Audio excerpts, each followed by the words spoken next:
Hasn't anyone else tried to help you remember your past? I don't know, she says. Maybe. Everything keeps fading. I'll eventually forget you too. There's nothing you can say that I haven't already tried, she adds. Her mouth trembles. She won't stop talking. She'll never leave. Let me try to help you remember your past. Challenging. Failure. Try as you might, your questions only kindle the frustration. She's barely holding at bay. Enough, she says at last. She's getting louder again. You're making her stronger.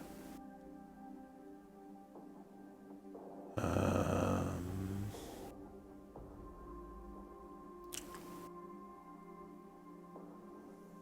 want to ask about something else.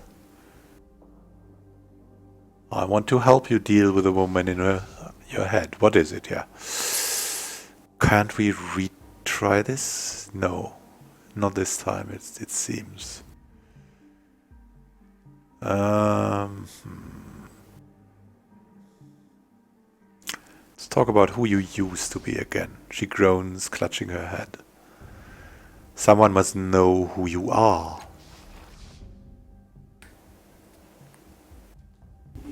Yes, she says impatiently, but either they haven't come looking, or they haven't found me. She mashes her forehead with the heel of her hand.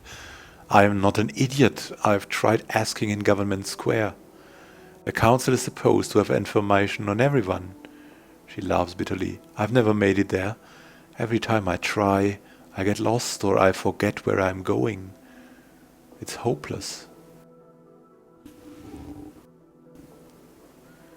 Scan thoughts, no one knows you because you aren't real. Only I am. Let me in. You said there might be records about your past. Where would they be? Government Square, she says, her brow winkling. She appears to have forgotten that she was the one who brought up the idea. The City Council has records on everyone. I'll be back when I figure out how to help you. Look at our quest log. Our journal. And we might just go to Government Square and try our luck. Helped one time, right? So it's probably not the woman from One True Love. It's the wayward daughter. And we'll go back. We have that badge, right? Let's go over here.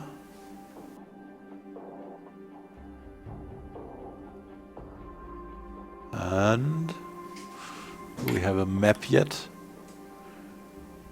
Yeah, we have a map. But it's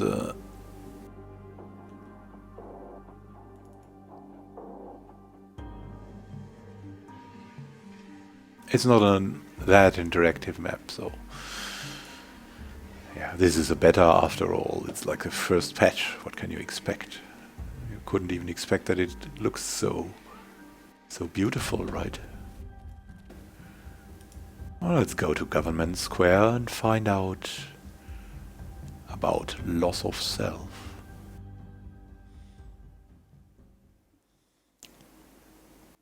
Specifically says it's a portion of the game. But it's like it's a beautiful portion. You can see the rocks in the back there, the giant buildings, these glowing diamonds or, don't know, turquoise portals on the head of the statues. We're going back here.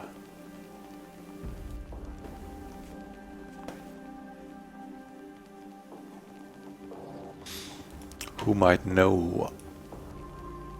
Probably only the people in Government Square, that's right. Small vandalous phrases are etched into the lower portions of these statues. Declarations of love, defamatory attacks and announcements of localized existence whispering in stone from across the centuries. There's something in this edge. Is this new? Let's look at that. What can we do here?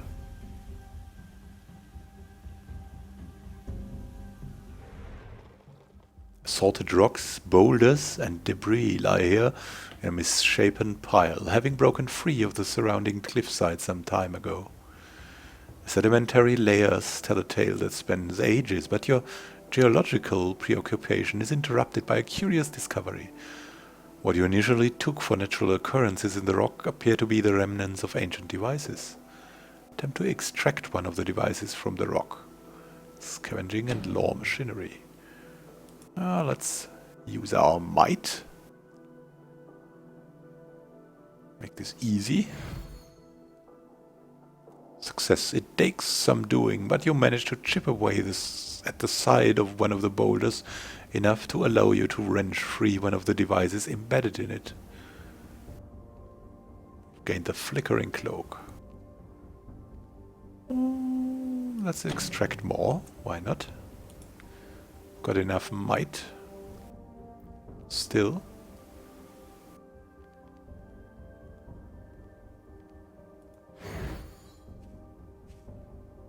Success. It takes some doing, but you manage to chip away at the side of one of the boulders enough to allow you to wrench free of one of the devices. And all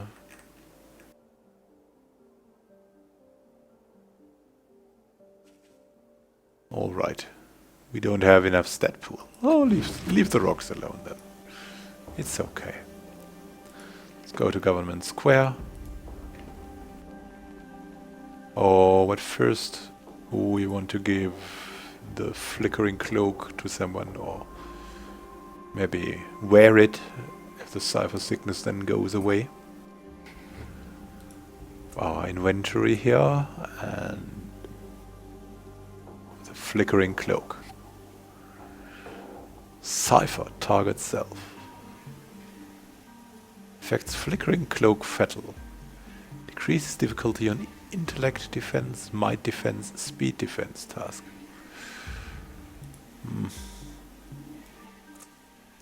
Give this over. We're not about defense here at the moment. Now let's go back to Government Square. We see here the statue of Divitiaku, who has in his hands probably a symbol for truth, for knowledge, as the founder of the Order of Truth. And now we need to also find out who this bear warrior on the door is. But no matter, we're in Government Square now.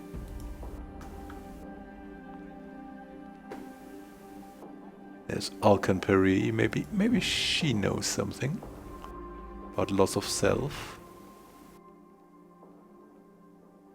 No, don't think so.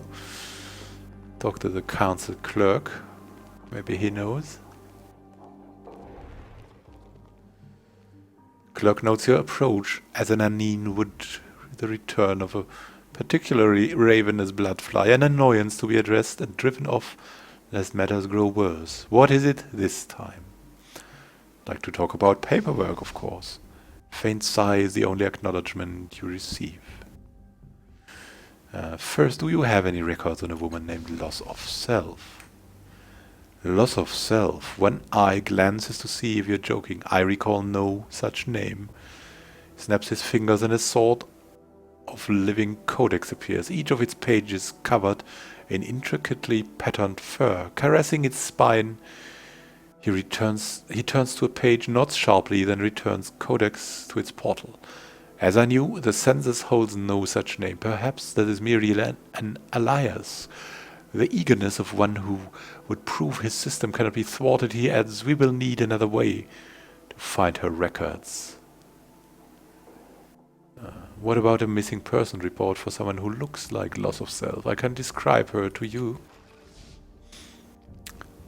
The clerk listens to your description, then gives a decisive nod, muttering something about checking the onomasticon. He snaps his fingers and a heavy, lead-bound tome appears from nowhere.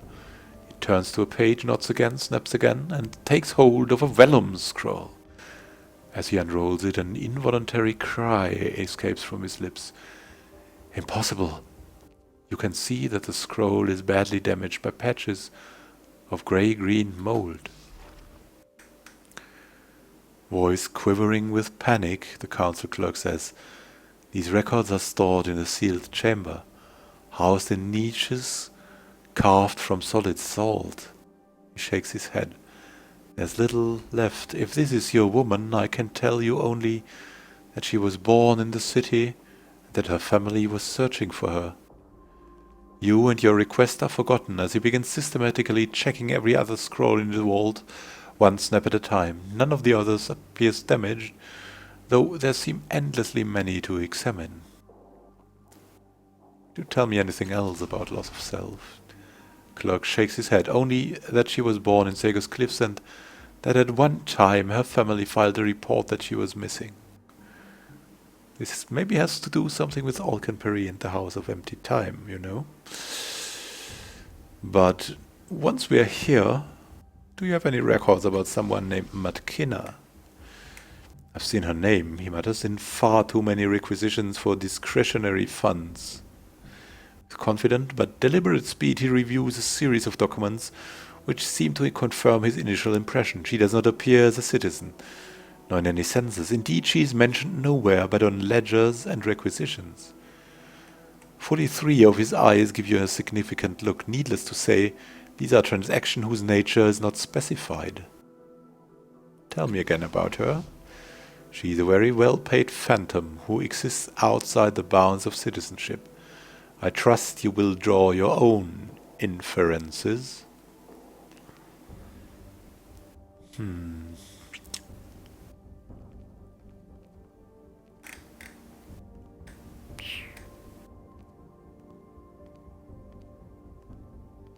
Wow. Well, I think we should go see. The clerk gives no acknowledgement that he heard and merely continues with his work. Should go see Alcanperry. This is something that the House of Empty Time could be involved in.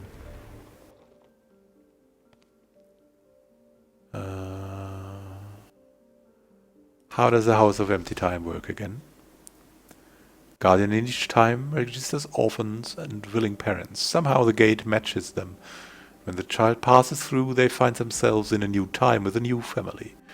No one really knows how the gate decides who ends up where, but it seems to work out fine. Why is it a secret again? Why are you in charge? Who are you? Can you tell me about Government Square again? Take care, huh? Wow, seems to be strange. Really strange. Sigyn, this woman is dressed much like the levies who flank her, but unlike them, her expression is sober and alert. Her hair is cut short, the corners of her eyes wrinkled with crow's feet. A little swarm of mechanical drones circles around her, buzzing messages in her ears. She whispers replies in return, and every so often one of them whisks away, disappearing into the city. What is it, citizen? She pauses, eyes darting to your tattoo, then to your face. No, you're the one they call Adan. I heard you were in the city. You sense a sudden weariness in her. It's been 10 years since your last visit. I was too young to know of you then, but the drones remember.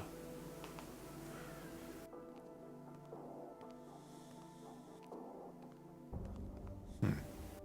10 years ago, you wouldn't have been a child. You're not that young. I'm younger than I look, not like you. The years don't touch you, do they? If you don't mind telling me, what's your business in the city? Scan thoughts. None of them age. The cast-offs or whatever. I'll have to keep an eye on this one too. I'm looking for a woman named Matkina. The White Death. Her expression goes flat, but her eyes flick to your tattoo again. I should have guessed that. If Matkina is all you want, then you should ask for her in Underbelly. That's the last place any of my drones saw her. The levies don't venture there. She leans a little closer and lowers her voice. And if you leave the city afterward, I'd be very happy if you took her with you. Another drone swoops past you, stopping just short of the woman's head. It unleashes a series of raspy buzzes and squawks. She whispers something into it, then glances back in your direction. What was it you wanted? You don't like Matkina? I don't like assassins, especially good ones. I don't like the temptation they represent to people in power. To the people I'm supposed to serve, they make it too easy to solve problems discreetly.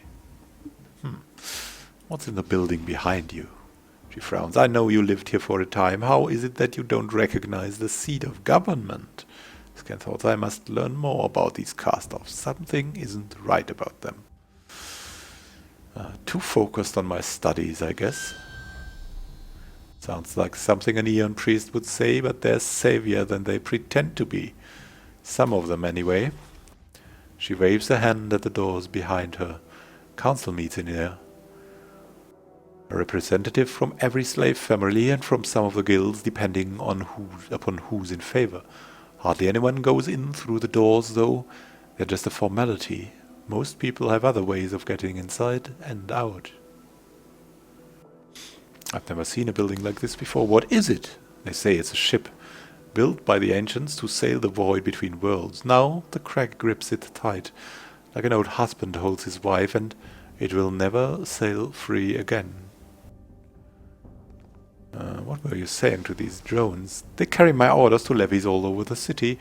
They bring reports from the levies back to me. She reaches out a hand, and one of the drones buzzes something unintelligible. A few years ago, the Aeon priests found them buried underground, brought them back to life. I learned their language, so our conversations are safe from prying ears. Who are you? Sigyn, captain of levies. I'm not a levy myself, but I command them. What are levies, in your opinion? She gestures at the two burly smiling men to her left and right. They look like identical twins, soldiers in the council's service. They keep order in the city. Her lips purse briefly, but she continues. Every citizen is required to raise a levy for the city's defense. The price is a year of their life. Do they keep every district safe? No, she frowns. Underbelly lives under its own law. Cliff's Edge lives under no laws at all. Why don't you send any levies to Cliff's Edge? A lot of homes have been collapsing and the city hasn't been able to help. Her tone is cautiously neutral. The council believes that the presence of levies could incite them to violence. Scan thoughts. It's the Memovira. The council's giving her free rein outside the bloom as well. How are they raised? Anyone who lives in the city can become a citizen at 16 years of age, or the equivalent if they are not human. There's only one requirement. They step into a machine at the order of truth, and it takes away a year of the citizen's life. Uses that year to create a levy. She lowers her voice, seemingly for the benefit of the levies standing beside her. That 1 year is all a levy gets. When it's over, they die. If they don't keep order in Underbelly, then who does? A man called Folsom. Her expression is unreadable. I don't know anything about him. Scan thoughts, except that the council needs him, so he does whatever he likes. Levies seem awfully happy. A smile and a pleasant demeanor could have 100 explanations, yet this whole city is fooled by them. She shakes her head. I know the levies better than anyone, so the truth is plain to me. Though I'd be lying if I claimed to truly understand them. Scan thoughts, if I only had a year to live that wasn't my own, I wouldn't be happy either.